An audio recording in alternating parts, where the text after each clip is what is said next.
This is a quick demo supporting the blog that I've just written on using um, the Bottlerocket operating system from Amazon in EKS cluster with prefetched images to try and speed up like pod provisioning time where the containers are really big. So just avoid the whole image pool taking forever problem.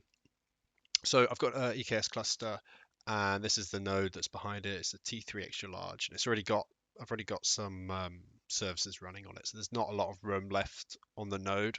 So if I schedule something, so the example I'm using is like this is seams, which are big containers, 4 or 5 gig or 3, 4, 5 gig.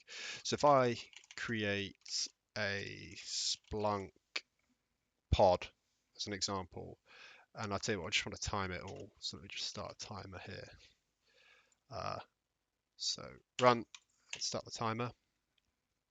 So you see here that the pod's been scheduled, but if I refresh the top here, that's actually going to cause a scaling event.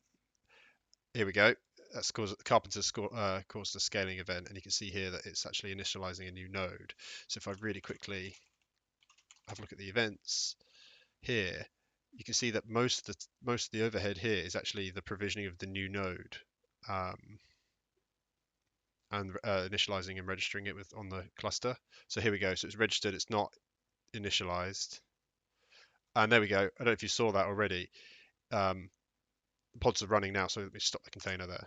There we go. So 41 seconds in total. But um, it was pulling the Splunk image, but it's just because it's already on the node. It's just instantly started running it. So here we go.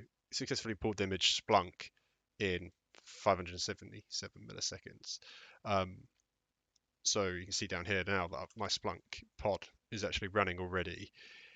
The 41 seconds is basically the auto scaling. Really, it's the time it takes for the node to be provisioned and initialized on the cluster. 41 seconds in total, and then my service is already running.